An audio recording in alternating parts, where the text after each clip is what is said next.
أكبر الله أكبر. أعوذ بالله من الشيطان الرجيم. بسم الله الرحمن الرحيم.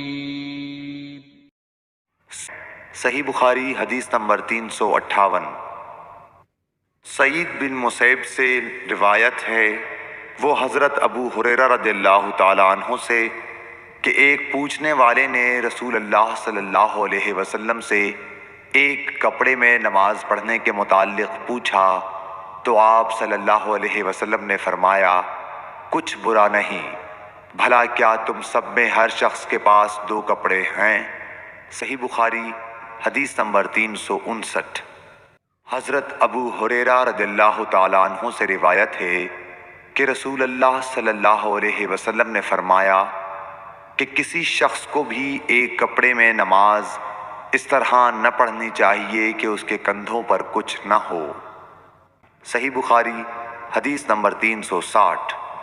حضرت ابو ہریرہ رضی اللہ تعالیٰ عنہ فرماتے تھے، میں اس کی گواہی دیتا ہوں کہ رسول اللہ صلی اللہ علیہ وسلم کو میں نے یہ ارشاد فرماتے سنا تھا کہ جو شخص ایک کپڑے میں نماز پڑھے اسے کپڑے کے دونوں کناروں کو اس کے مخالف سمت کے کندھے پر ڈال لینا چاہیے۔ صحیح بخاری حدیث نمبر 361۔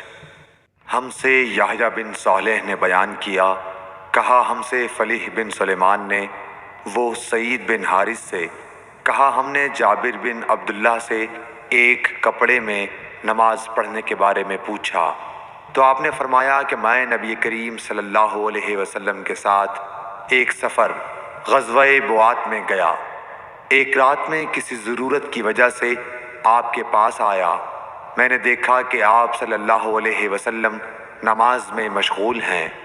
اس وقت میرے بدن پر صرف ایک ہی کپڑا تھا، اس لیے میں نے اسے لپیٹ لیا اور آپ کے بازو میں ہو کر میں بھی نماز میں شریک ہو گیا۔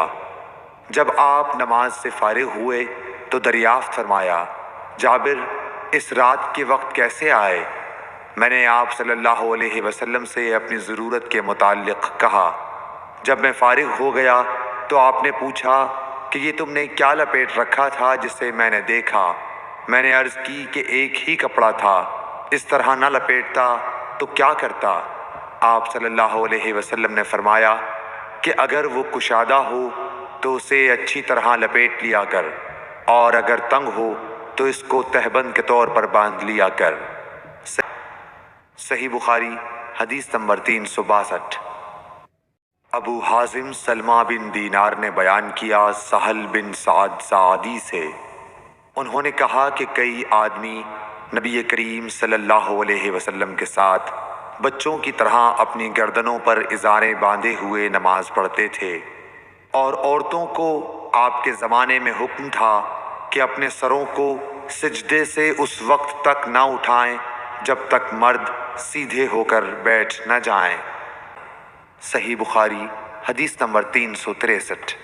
مسروق بن اجدہ نے مغیرہ بن شعبہ سے فرمایا کہ میں نبی کریم صلی اللہ علیہ وسلم کے ساتھ ایک سفر غزوہ تبوک میں تھا، آپ نے ایک موقع پر فرمایا، مغیرہ پانی کی چھاگل اٹھا لے، میں نے اسے اٹھا لیا، پھر رسول اللہ صلی اللہ علیہ وسلم چلے اور میری نظروں سے چھپ گئے، آپ نے قضائے حاجت کی، اس وقت آپ شامی جبہ پہنے ہوئے تھے، آپ ہاتھ کھولنے کے لیے آستین اوپر چڑھانی چاہتے تھے لیکن وہ تنگ تھی، اس لیے آستین کے اندر سے ہاتھ باہر نکالا، میں نے آپ کے ہاتھوں پر پانی ڈالا، آپ صلی اللہ علیہ وسلم نے نماز کے وضو کی طرح وضو کیا اور اپنے خفین پر مسح کیا، پھر نماز پڑھی۔